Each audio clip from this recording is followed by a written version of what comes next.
meninas, boa noite, tudo bem com vocês? Espero que esteja tudo bem. Bom, vamos para a nossa última aula, né?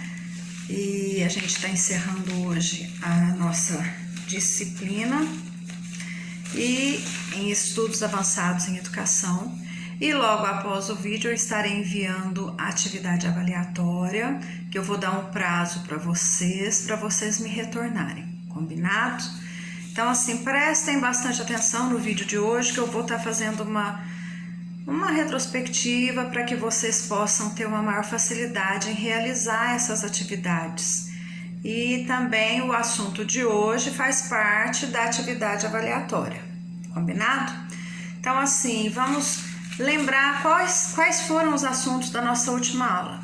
Primeiramente, a gente falou sobre os paradigmas, né? O que vem a ser paradigmas? Paradigmas são exemplos, modelos de algo, é a representação de um padrão a ser seguido. Lembra que a gente falou sobre os paradigmas da educação? O velho paradigma, o novo paradigma. O velho paradigma, onde tinha assim uma educação quase que tradicional, né?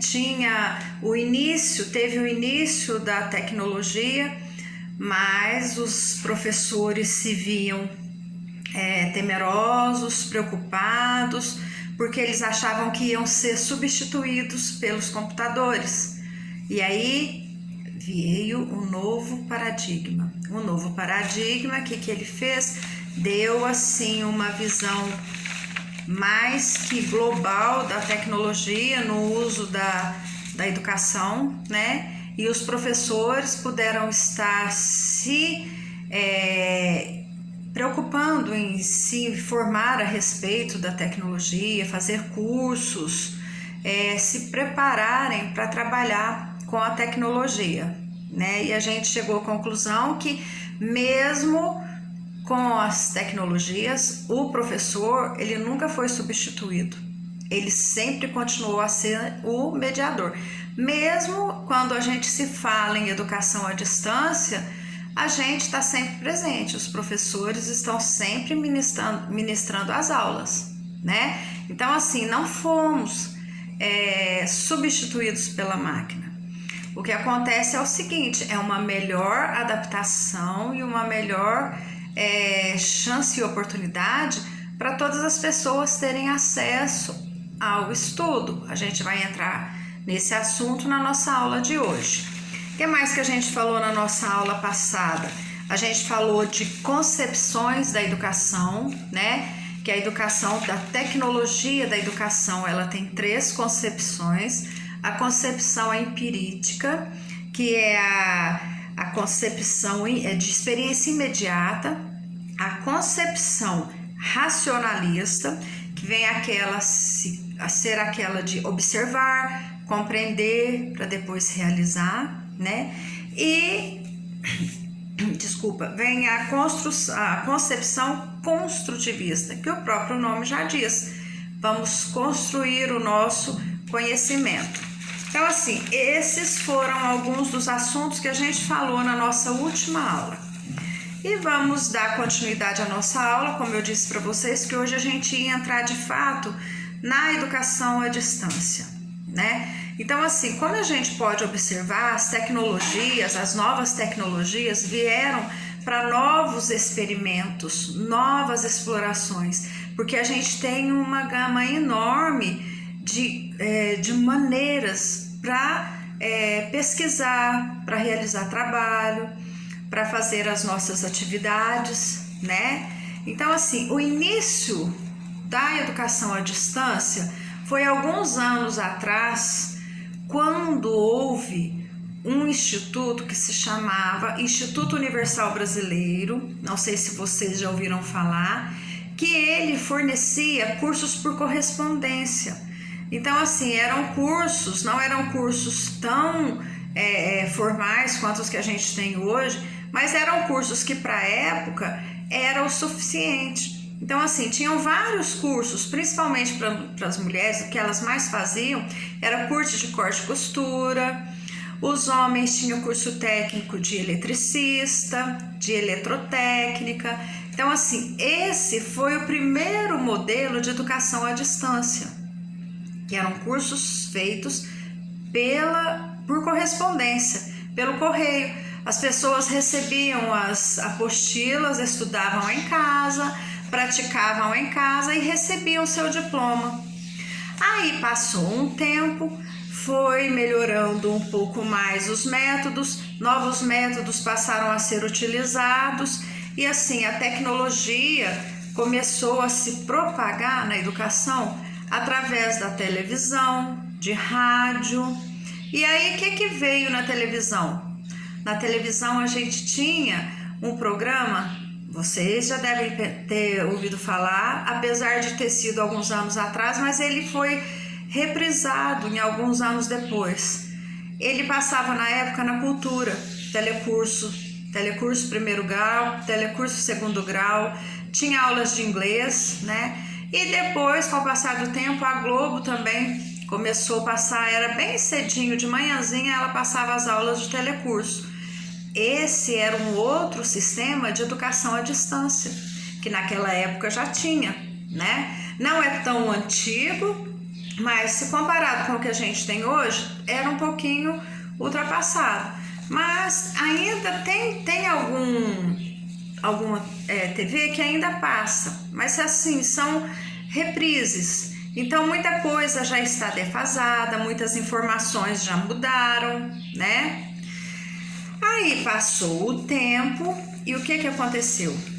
A educação teve anexada ao seu uso uma gama de tecnologia, desde as mais baratas até as mais dispendiosas, né? E assim, cada uma com suas particularidades, é o que eu tô falando. Começou pelo correio, eram cursos mais baratos, eram cursos que muitas pessoas poderiam ter acesso, né? Depois veio pela televisão e com o passar do tempo chegou realmente a tecnologia na educação à distância. Aí o que aconteceu? A última geração de ensino à distância tem acesso a computador, a internet, né? Muitas vezes, muitas pessoas têm acesso à internet por notebooks e até mesmo por celulares. Então, assim, a tecnologia chegou de uma forma que veio ocupando um espaço e trazendo grandes contribuições para a educação, né?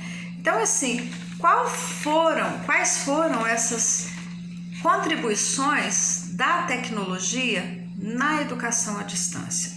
Ela proporciona facilidades na transmissão de instruções, de inovações, de assuntos novos. Hoje é raro quem não tem acesso às melhores pesquisas em diversas áreas do conhecimento. Basta dar um clique, vai lá no Google e você consegue pesquisar qualquer trabalho que você precise, né? Então, assim, essa foi uma das maiores contribuições da tecnologia para a educação. Hoje o aluno ele tem a chance de pesquisar e ele pode questionar se realmente é uma informação idônea, ele vai trabalhar em cima disso, porque tem uma coisa que eu quero falar aqui para vocês. Cuidado quando vocês forem fazer pesquisas de trabalho, de algum assunto, porque tem vários sites que não são confiáveis. Hoje, nem a Wikipédia é um site confiável. Por quê? Porque ela se tornou um site aberto. Então, assim, tem muitos pesquisadores que fazem pesquisa e jogam lá na Wikipédia como se fosse a Wikipédia que estivesse postando. E muitas vezes são informações inexatas, incorretas, e de repente você colhe essa informação de lá e aí você vai fazer um trabalho onde o seu trabalho fica com informações erradas. Então, cuidado com os sites que vocês vão acessar, prestem bastante atenção, olhem se é site confiável, tá? E assim, a tecnologia, ela veio desenvolver habilidades intelectuais com muito maior interesse e concentração desses alunos. porque hoje, por mais que os alunos reclamem de trabalho, reclamem de atividades, mas tem a facilidade de estar fazendo isso pela internet, né? Então, assim, hoje a concentração para esses alunos é maior, porque antes, gente, quando a gente necessitava de fazer um trabalho, o que a gente tinha que fazer? Se deslocar à biblioteca da escola ou muitas vezes se deslocar a uma biblioteca municipal para fazer pesquisas em enciclopédias, em Barças, da Wikipédia, né? Várias outras coleções que tinham, que às vezes muitas de vocês nem conheceram.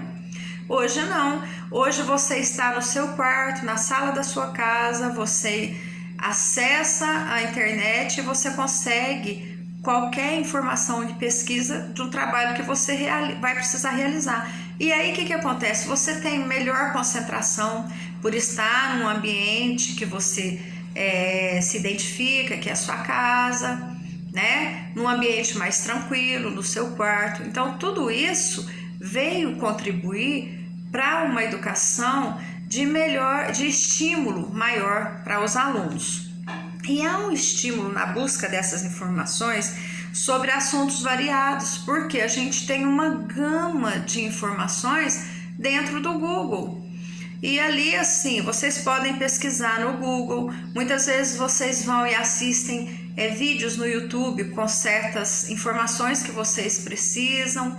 E aí, assim, são informações que são imediatas, não é uma coisa que você vai esperar, demorar a resposta a vir para você, não. Você pesquisa e de imediato você já tem a resposta. Então, tudo isso é contribuição que a tecnologia veio fazer na nossa vida, né? E assim, outra coisa, tem maior cooperação entre os alunos. Por quê? Como tem WhatsApp, celular, notebook, tem os Facebooks, Instagrams, várias outras redes sociais, a chance deles se comunicarem e trocarem experiências é muito maior. Então, assim, acaba tendo uma colaboração e uma cooperação maior entre eles, tá? Com o uso da informática e da internet pela sociedade, o que aconteceu? A escola se viu obrigada a se adaptar diante dessas situações e precisou repensar os seus paradigmas, porque não dava para ficar naquele paradigma antigo. Aí o que foi a necessidade da escola?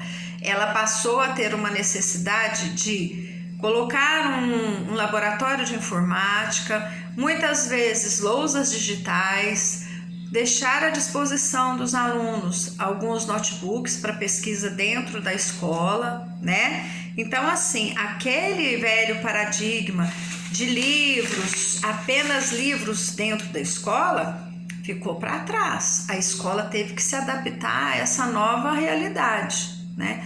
Aí muitas pessoas vêm e perguntam, mas professora, e como que vai controlar esses alunos dentro de uma instituição escolar para que eles não tenham acesso àqueles vídeos que não são indicados, os vídeos proibidos, né, os sites proibidos?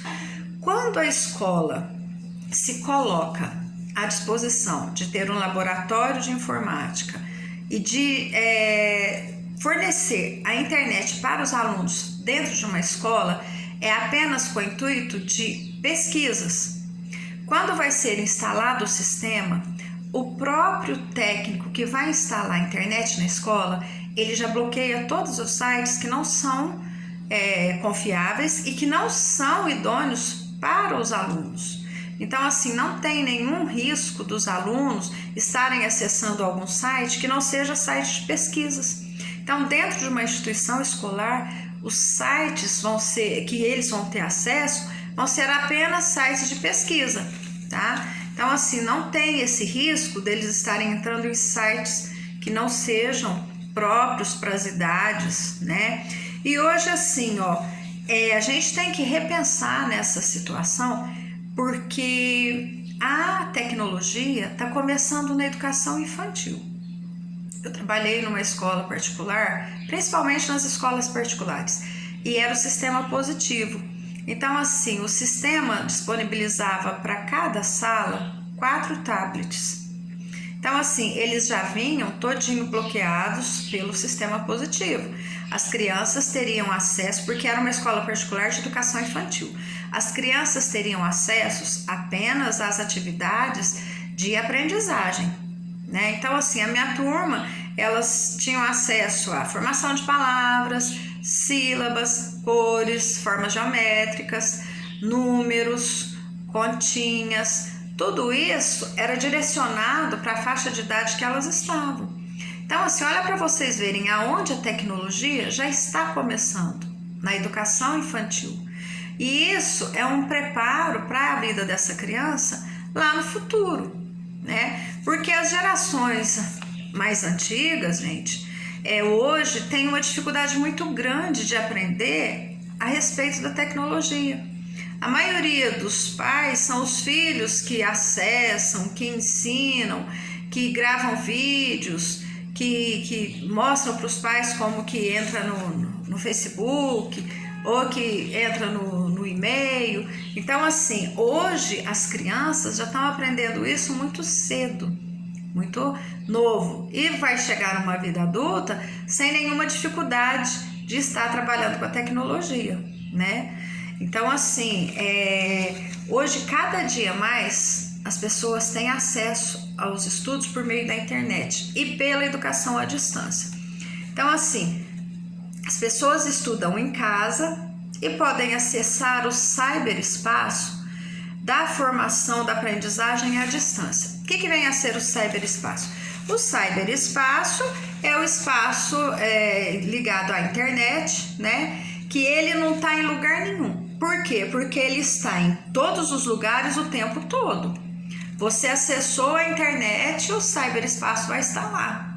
Para você pesquisar, para você comunicar com alguém, que seja através do Facebook, que seja através do WhatsApp, que seja através do Instagram, seja qual for a rede de social que você vai usar. Mas o cyberespaço vai estar lá. E assim, a informação está sempre, permanentemente presente e se renovando a cada dia. Cada dia tem alguma coisa diferente com relação à tecnologia. E a tecnologia não para, né? Vocês veem que sempre tem alguma coisa inovando e não há tempo nem espaço próprio para aprendizagem na tecnologia. Porque a gente está vendo que ela está sempre se reciclando e vindo coisas novas, né? A educação à distância, ela é um bem coletivo. Por isso, ela não deve ser controlada por políticas públicas, mas quem deve decidir a qualidade do ensino à distância é a instituição que está realizando esse ensino e o próprio aluno que está recebendo essas aulas, né? Os alunos é que vão decidir se é de qualidade, se não é de qualidade, e a instituição que está trabalhando é que vai definir se está com uma boa qualidade ou não. Então, assim, não vão ser políticas públicas que vai ter esse controle, vai ser a própria instituição de ensino que leva a educação à distância que vai definir a qualidade desse ensino. A escola, ela não deve ficar a reboque das inovações tecnológicas, porque a escola precisa ser o centro dessas inovações, tá? Então, assim, não adianta ter uma inovação na tecnologia, mas a escola fica parada. Ela tem que acompanhar e estar sempre atenta às mudanças que vão aparecendo no dia a dia. Ela deve orientar os seus alunos a serem críticos, é o que eu já falei para vocês, né? Para que eles possam buscar uma informação correta, idônea, confiável.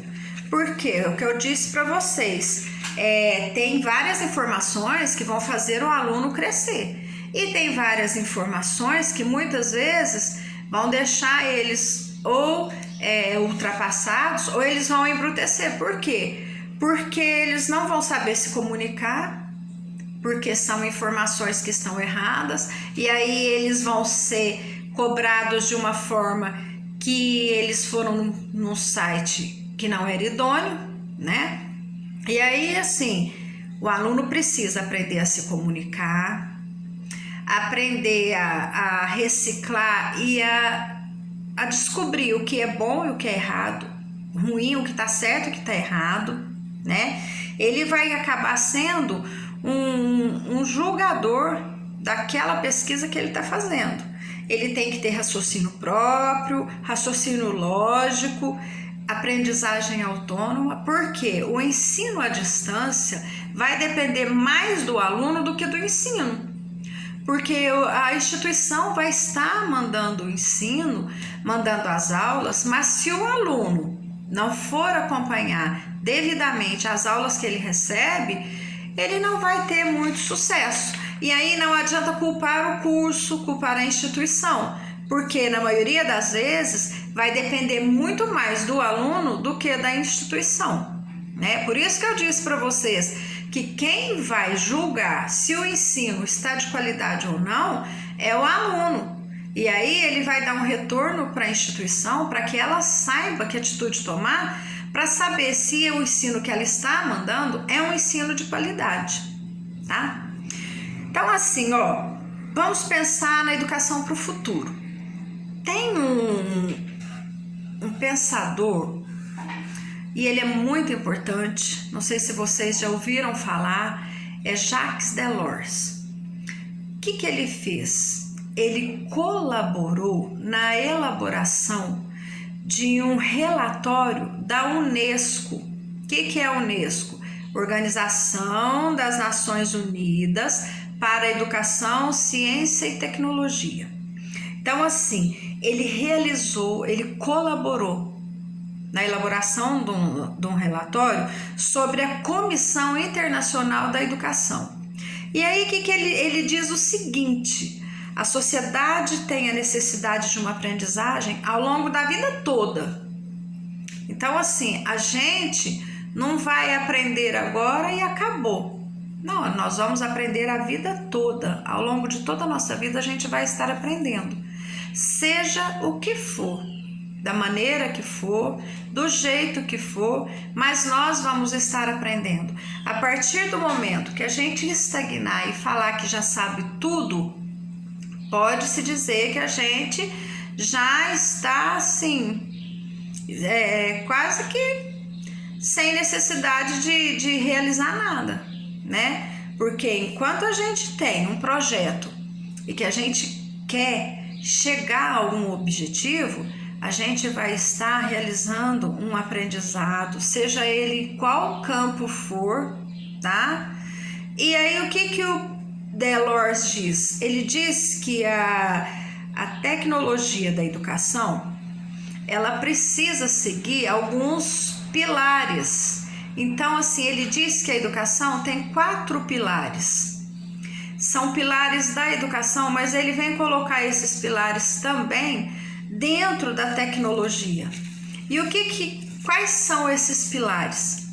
Então vamos lá, ó. Esses pilares são baseados no relatório da educação que o Delors ajudou a elaborar.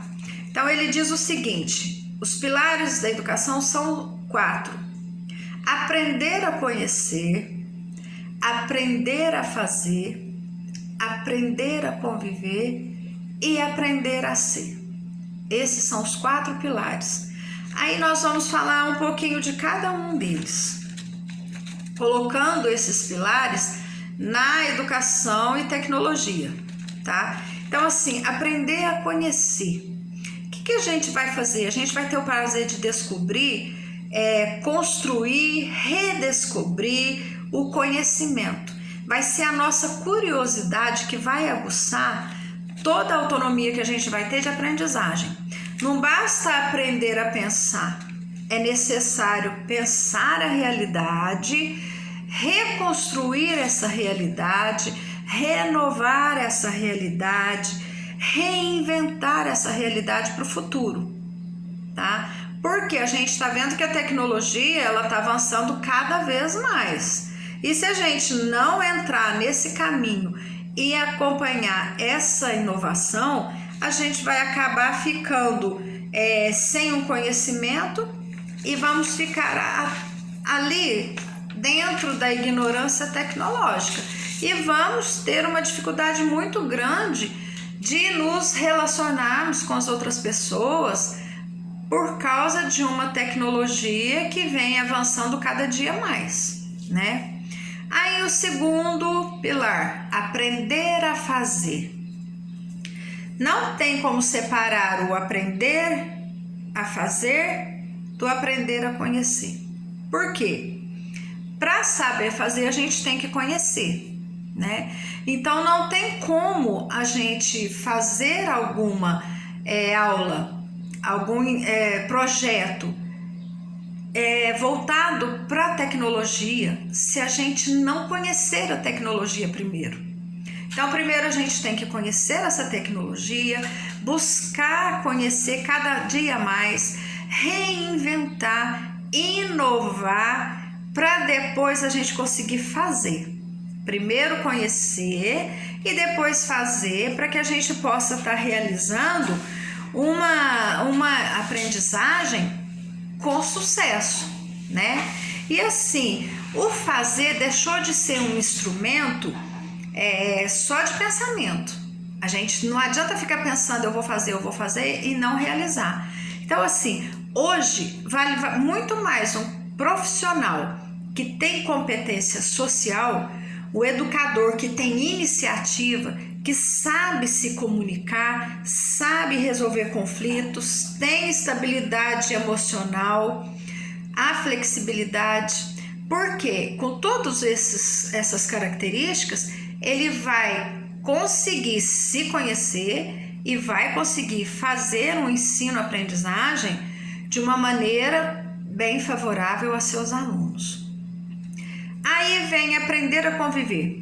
O que é o aprender a conviver? É o viver junto, né? É saber compreender o outro, é conhecer as dificuldades do outro, as necessidades do outro, é se colocar no lugar do outro, né, para poder conviver juntos, né? Então assim, a gente precisa saber administrar os conflitos, descobrir o conflito que o outro tem, como eu já disse, se colocar no lugar do outro, que é a tão falada empatia hoje em dia, né? A gente precisa aprender a se colocar no lugar do outro para tentar ajudar o outro a resolver o seu problema, seja ele qual for, né? E assim, com isso, a gente vai saber trabalhar em equipe e vai ter um sucesso muito maior naquilo que a gente vai realizar, né? Então, assim, são projetos de cooperação, participação, tudo isso vai fazer a gente aprender a conviver, viver um com o outro. E o último pilar seria aprender a ser. O que ele vem dizer com isso? A cada indivíduo, ele precisa desenvolver a pessoa como um todo, né? Então, assim, ele precisa desenvolver a inteligência, a sensibilidade, a responsabilidade pessoal, a espiritualidade, a sua imaginação e a sua criatividade inicial. Tudo isso, colocando numa educação em tecnologia, a gente pode perceber o seguinte: primeiro, aprender a fazer. Nós vamos aprender, ou melhor, primeiro aprender a conhecer, é o primeiro pilar. Então vamos colocar agora na educação tecnológica. Antes de realizar uma educação, principalmente à distância, a gente vai precisar conhecer. Primeiro a gente vai conhecer os métodos, quais os recursos que a gente tem em mãos para a gente realizar uma educação à distância, quais os melhores métodos, qual a melhor pedagogia a ser usada de acordo com aquele método que a gente escolheu. Conheceu? Vamos fazer. Aí depois que a gente conheceu o método, viu qual vai ser o melhor, vamos ver como nós vamos realizar esse ensino para que os alunos que recebem esse ensino à distância sejam alunos que sejam satisfeitos com suas informações. Aprendeu a fazer? Vamos aprender a conviver, porque apesar de estarmos à distância, a gente precisa ter um contato e uma troca de informações Porque assim como o aluno vai aprender alguma informação, ele também tem informações para que possa passar para o professor. Então, muitas vezes, tem uma troca de informações e de experiências. E isso é aprender a conviver, a trabalhar juntos. E, por último, aprender a ser.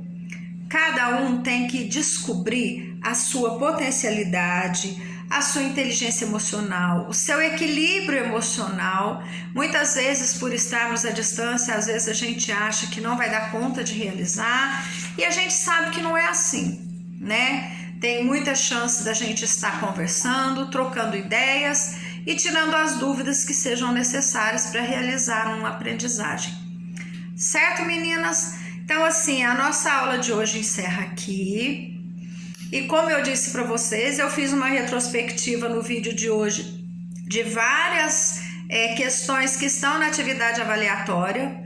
Assim que vocês terminarem de assistir o vídeo da aula, vai estar logo abaixo a atividade avaliatória. E eu vou dar um prazo para vocês, que eu vou estar colocando logo ali.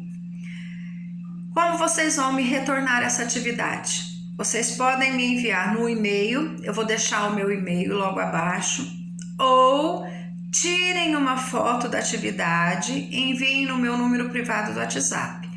Mas se forem tirar a foto, tirem uma foto legível para que eu possa entender tudo que vocês escreveram, tá bom? Então, assim, o melhor seria enviar no meu e-mail, tá? Se possível, digitado. Se não tiver condições de digitar, copie à mão, tire uma foto e me mande no meu WhatsApp ou mesmo no meu e-mail. Eu vou colocar logo abaixo o meu e-mail, tá bom, meninas? Então, assim, encerra hoje a nossa disciplina dos estudos avançados em educação. Eu acho que a gente ainda tem alguma outra disciplina para a gente estar encontrando mais para frente, não tenho certeza. Se tiver, até uma próxima, tá? E fiquem com Deus, espero que tenham gostado. Um beijo a cada uma de vocês. Boa noite.